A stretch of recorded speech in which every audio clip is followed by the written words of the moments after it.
Hello everyone, welcome back to my YouTube channel unfold learning. और आज मैं लेकर आई हूँ आपके लिए एक और solution video from let's practice mathematics class 7 ICSE from green earth publication, जिसका chapter 9 commercial daily life mathematics exercise 9.1 आज हम सॉल्व करेंगे। और इस एक्सरसाइज की प्रीवियस एक्सरसाइजेस चैप्टर्स मैं ऑलरेडी अपने चैनल पेज पर अपलोड कर चुकी हूँ। अगर आपने मिस कर दिया है तो please do have a look in the description box of this video, जहाँ पर प्लेलिस्ट की लिंक प्रोवाइडेड है, तो बाकी सॉल्यूशंस आप वहाँ से जाकर देख सकते हैं।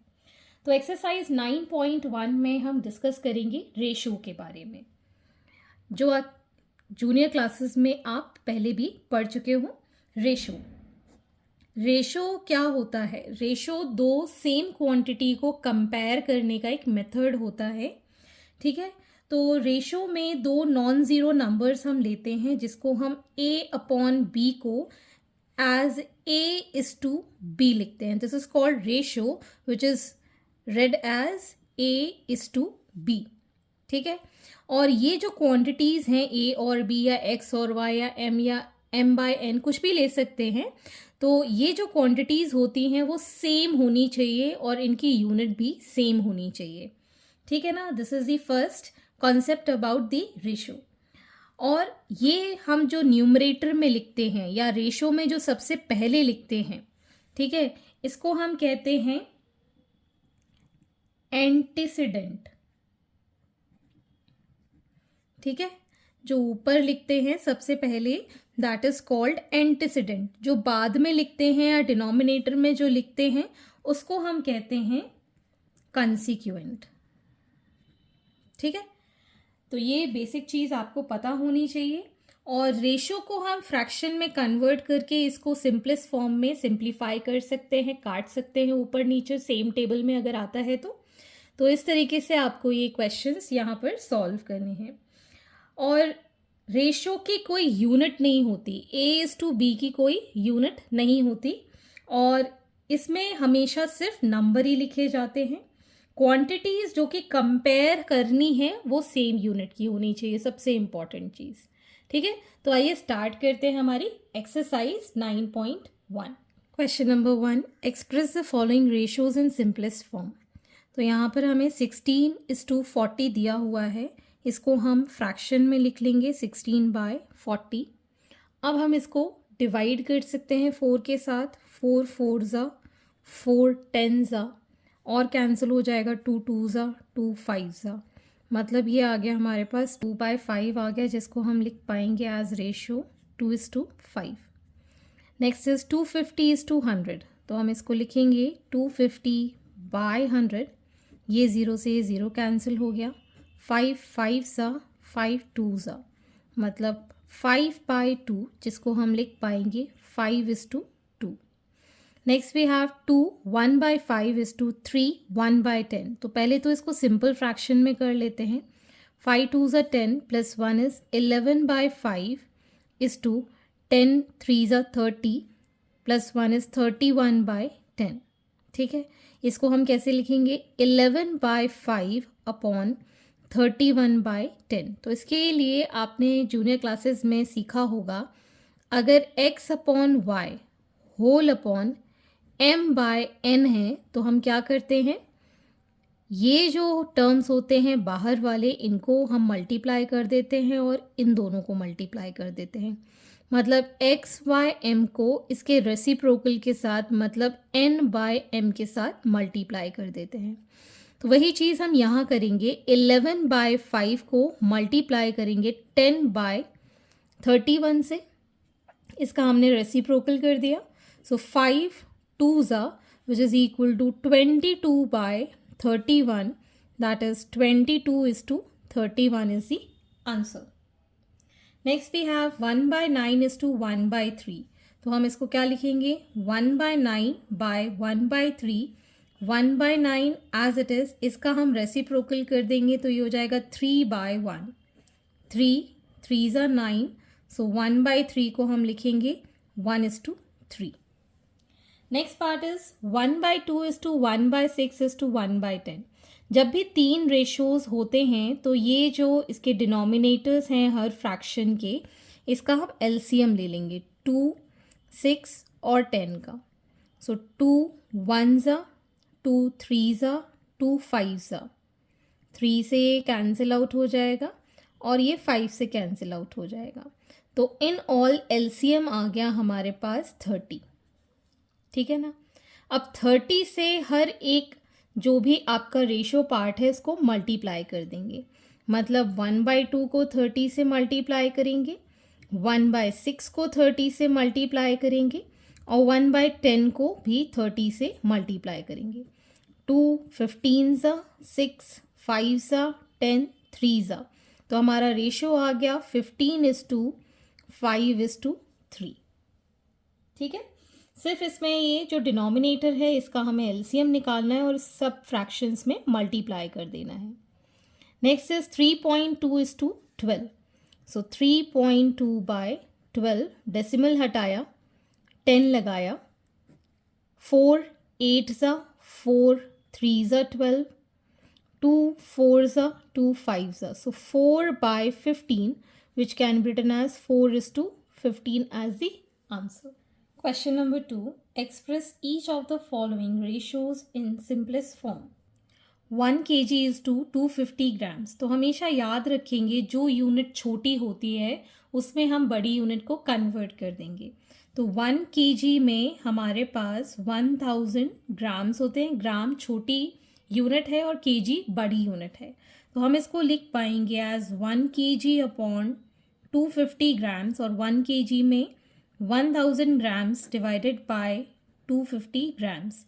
तो यूनिट से सेम यूनिट है तो वो अलग हो जाएगा, 0 से ये 0 कैंसिल, 25 में ये 4 टाइम्स कैंसिल हो जाएगा, तो ये आ जाएगा 4/1 which is 4:1 as the simplest form. Next is 5 metre is to 600 centimetre. हमें पता है 1 मीटर में 100 सेंटीमीटर होते हैं, तो 5 मीटर्स में 5 into 100 centimetre which is 500 centimetre. तो हम लिखेंगे 5 metre by 600 centimetre.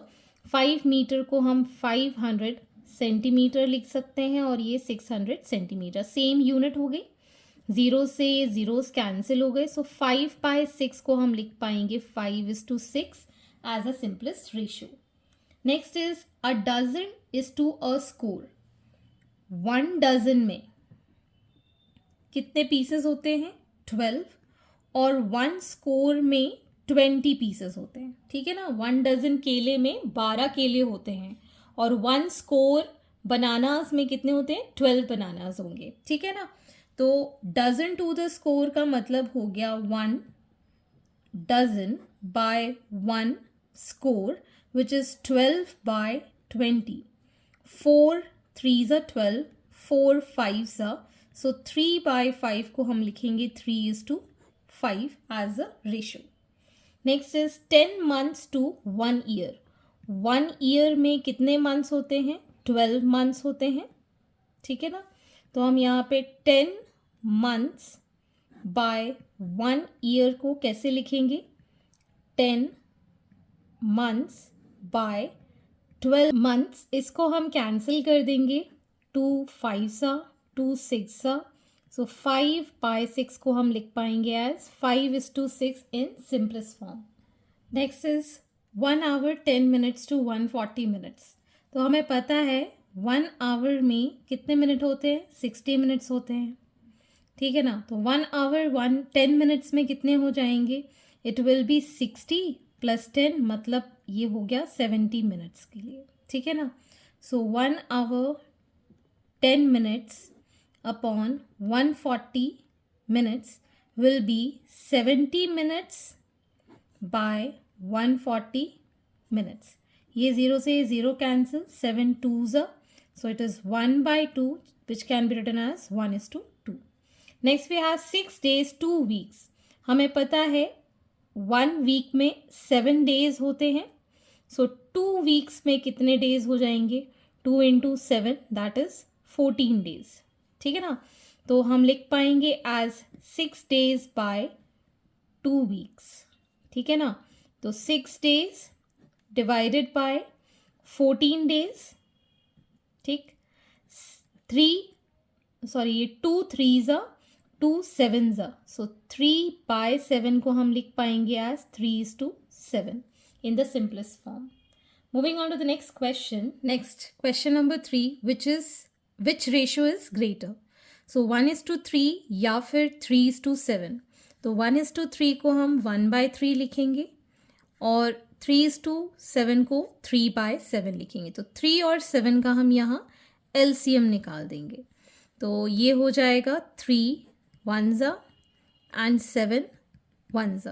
So LCM of 3 and 7 is 21. ठीक है. सो 1/3 में हम डिनोमिनेटर और न्यूमरेटर में सेम नंबर मल्टीप्लाई करेंगे जिससे कि ये 21 हो जाए. तो ये यहाँ पर हम 7 से मल्टीप्लाई करेंगे तो 7/21. ठीक है. और 3/7 में भी हम न्यूमरेटर और डिनोमिनेटर में सेम नंबर मल्टीप्लाई करें कि डिनोमिनेटर 21 हो जाए. सो 7 3s are 21, 3 से ही न्यूमरेटर में करेंगे तो यह आ जाएगा 9/21. अब 7 बड़ा है कि 9 बड़ा है. So we can say here 7/21 is less than 9/21, और वी कैन से दैट 1:3 ये वाला रेशो था ना, विच इज लेस देन 3:7. ठीक है ना. न्यूमरेटर हम कंपेयर करेंगे और डिनोमिनेटर को हम सेम करेंगे. ठीक. नेक्स्ट वी हैव 4:5 और 2:3, जिसको हम लिख पाएंगे 4/5 और 2/3. तो हम एलसीएम लेंगे 5 and 3 का, विच इज़ 15. अब 4/5 में 5 में हम कितने से मल्टीप्लाई करें कि 15 हो जाए. 5 3s are, तो 4 3s are 12, 5 3s are 15. And 2/3 में 3 में हम कितना मल्टीप्लाई करें तो 15 हो जाए 5. वही नंबर हम ऊपर करेंगे. So it will be 10/15. अब आप कंपेयर करके देख सकते हैं 12/15 इज ग्रेटर देन 10/15. ऊपर का जो न्यूमरेटर है 12 बड़ा है 10 से, तो वही रेशो हम यहाँ लिख देंगे. 4:5 इज ग्रेटर देन 2:3. ओके. तो इस तरीके से आपको ये क्वेश्चन सॉल्व करना है. नेक्स्ट इज 3:4 और 6:11. तो हम इसको लिख पाएंगे 3/4 और 6/11. And LCM of 4 and 11 is 44. सो 3/4 में 4 में हम कितना मल्टीप्लाई करेंगे 11 का, तो वही चीज़ ऊपर मल्टीप्लाई कर देंगे. This becomes 33/44. एंड 6/11 में हम 11 को मल्टीप्लाई करेंगे 4 के साथ, तो 6 को भी 4 के साथ. 6 4s are 24 and 44. So we can say that 33/44 is greater than 24/44. Or we can say 33 मतलब 3:4 is greater than 6:11. ठीक है. नेक्स्ट इज 5:6 और 2:7. तो हम लिख पाएंगे 5/6 और 2/7. LCM of 6 and 7 is 42. सो 5/6, 6 का हम कितना मल्टीप्लाई करेंगे 7 से, तो 42 आ जाएगा. 7 5s is 35. सो 35/42. और 2/7, 7 में हम कितना मल्टीप्लाई करें 6 से ही, ऊपर भी कर देंगे. So 12/42. So comparing 35/42 is greater than 12/42. Numerator 35 पड़ा है, therefore we can say that 5:6 is greater than 2:7. तो इस तरीके से आपको ये कंपेयर करके क्वेश्चंस करना है. Question number 4, arrange the following ratios in ascending order. So 7:8, 1:6, 7:10 and 5:6. तो हम इसको लिख पाएंगे एज 7/8, 1/6, 7/10 एंड 5/6. अब हम LCM लेंगे किस किस का, 8, 6, 10 एंड 6. ठीक है. तो यहाँ पर हम LCM निकाल देते हैं. 8, 6, 10 and 6. 2 4s are 2 3s are 2 5s are 3s are 4s are 1s are 5s are 1s are 4 1 ज़ा 5 टाइम्स, सो 5 1 ज़ा, तो ये आ गया हमारे पास 5 2 ज़ा 10, 4 3 ज़ा 12, 12 दैट इज़ 120। तो अब हम 7/8, 8 में हम कितना मल्टीप्लाई करें कि ये कितना हो जाए 120, so it will be 15 into 15, so this will be 105/120।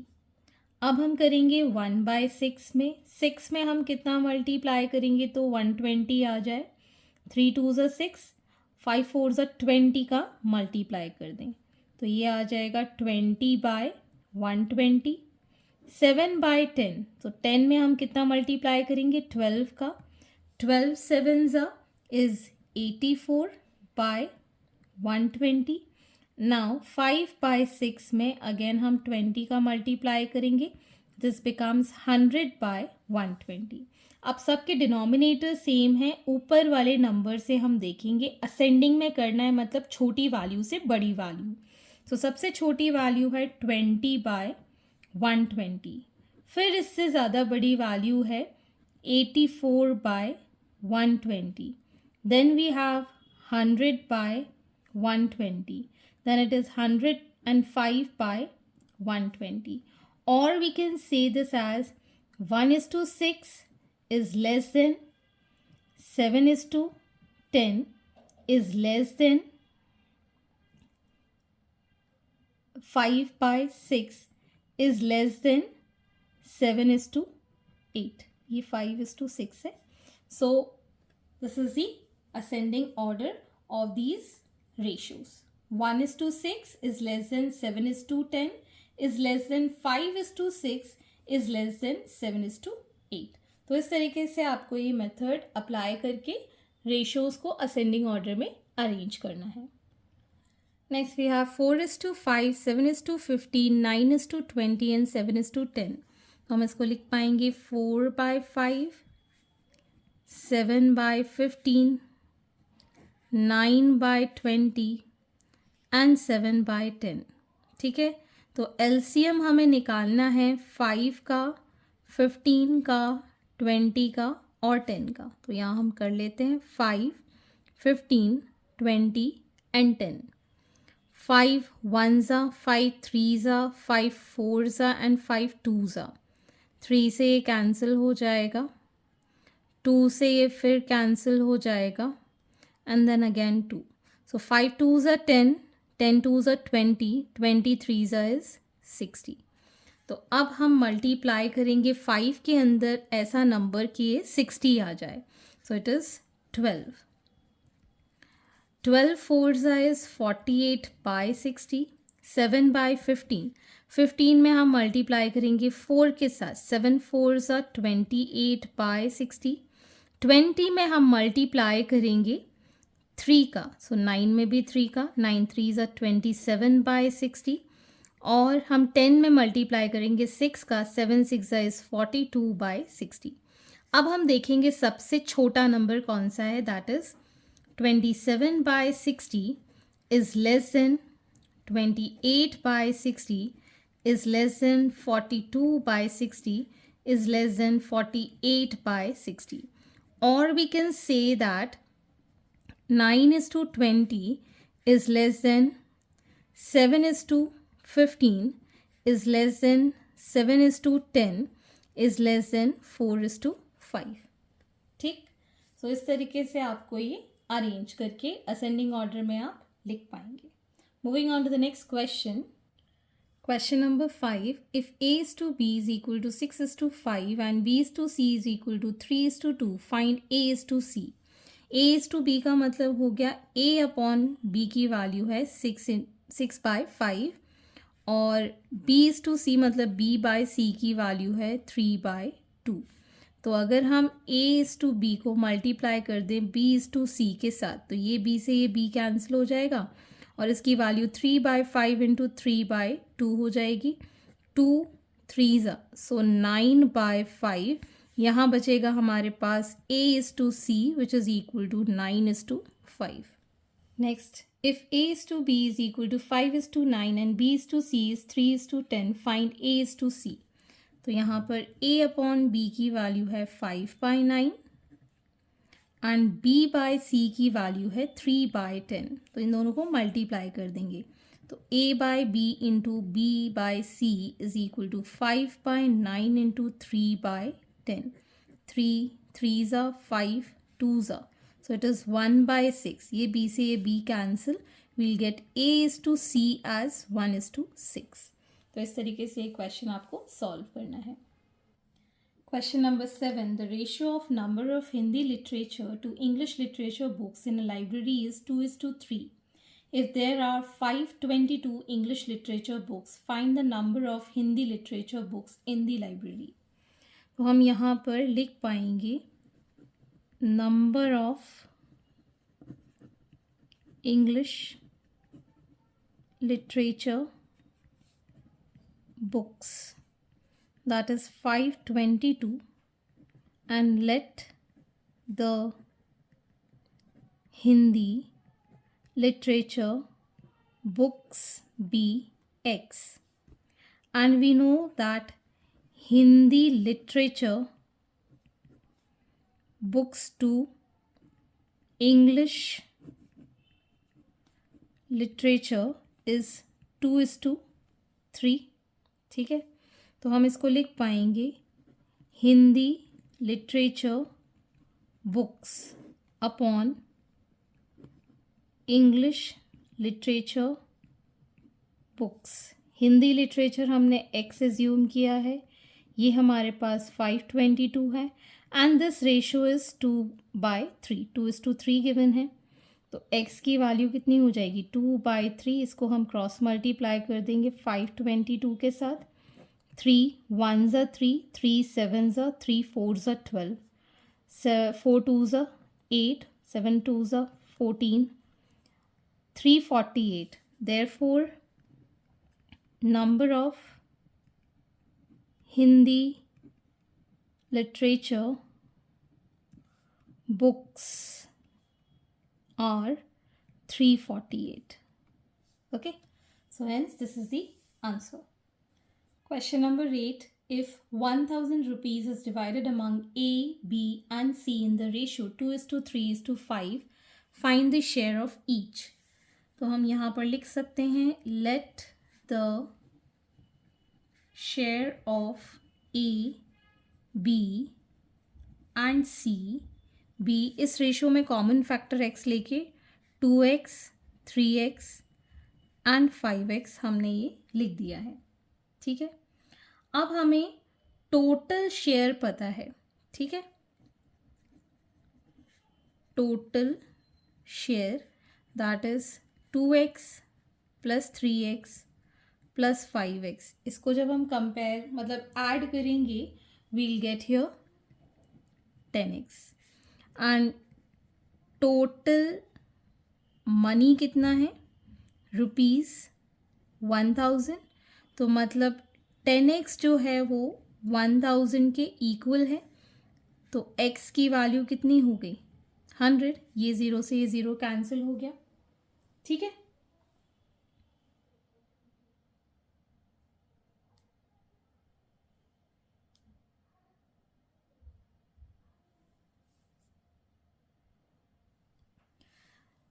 अब हम लिख सकते हैं A's share, that is 2 into x की वैल्यू इज 100, that is ₹200.